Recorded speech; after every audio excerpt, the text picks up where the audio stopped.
Dragon bank एक बहुत ही बड़ी और मशहूर कंपनी है और यहाँ काम करना बहुत से लोगों का सपना होता है। आज ड्रैगन बैंक की रिक्रूटमेंट का दिन था, इसलिए गाकू इस मौके को किसी भी हालत में खोना नहीं चाहता था। लेकिन इंटरव्यू की प्रक्रिया बहुत ही कठिन थी। करीब 5000 लोगों ने आवेदन किया था, लेकिन सिर्फ 80 लोगों का ही चयन होना था। बात और मुश्किल इसलिए हो गई क्योंकि इंटरव्यू खुद बैंक की प्रेसिडेंट कोकुरु ले रही थी। जल्द ही गाकू की बारी आई, लेकिन ज्यादा घबराहट की वजह से उसने शुरुआत में ही कुछ गलतियां कर दी, जिससे उसके अंक कट गए। गाकू ने खुद को एक कंप्यूटर जीनियस बताया जो किसी भी सिस्टम को हैक कर सकता है, लेकिन कोकुरु इससे प्रभावित नहीं हुई और गाकू को इंटरव्यू से बाहर कर दिया गया। उसके बाद बारी आई हारू की, एक ऐसा लड़का जो बातों से लोगों को हंसाने में माहिर था। उसने इंटरव्यू पैनल को लगातार हंसाया, लेकिन कोकुरु को उसकी बातें पसंद नहीं आईं। उन्हें लगा कि हारू बहुत ज्यादा बोलता है और कंपनी के लिए फिट नहीं है, इसलिए उसे भी रिजेक्ट कर दिया गया। लेकिन यही फैसला कोकुरु को बाद में सबसे ज्यादा पछतावा देने वाला था। जब गाकू और हारू कंपनी से बाहर निकले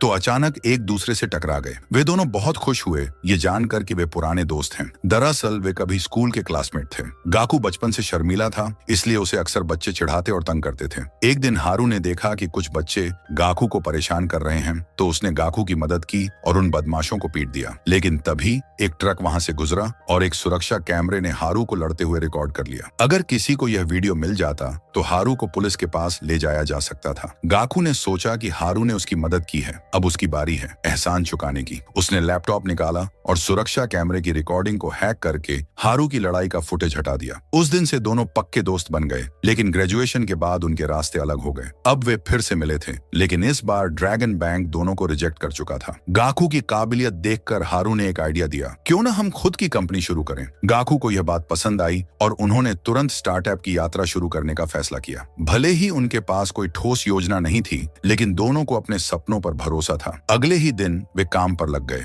उनके पास कुल $400 पूंजी था। गाकू सोच में पड़ा था कि इतने कम पैसे में क्या किया जाए, लेकिन हारू ने तो पहले ही एक नई कुर्सी खरीद ली थी। गाकू ने पूछा, इतने पैसे कहां से आए? हारू ने कहा, ये हमारे कुल $400 में से ही है और ये एक जरूरी निवेश है, क्योंकि एक कंप्यूटर इंजीनियर को आरामदायक कुर्सी की जरूरत होती है। उसी समय गाकू को एहसास हुआ कि हारू उसकी कितनी परवाह करता है। इसके बाद हारू ने कहा कि उन्हें पूंजी इकट्ठा करनी चाहिए और फिर उससे अपना स्टार्टअप शुरू करना चाहिए। लेकिन ये काम बिल्कुल भी आसान नहीं था। उन्होंने कई इन्वेस्टर्स से कांटेक्ट किया, लेकिन सबने मना कर दिया क्योंकि उनके पास कोई स्पष्ट योजना नहीं थी। अब उनकी स्टार्टअप योजना ठप पड़ गई थी। तभी हारू को किसी की याद आई और वह गाकू को सीधा उस इंसान के पास ले गया। वो और कोई नहीं बल्कि खुद कोकुरु थी, जो उस समय बिलियर्ड्स गोलियों वाला खेल खेल रही थी। कोकुरु ने दोनों को देखकर उन्हें नीचा दिखाया कि उन्होंने उससे निवेश मांगने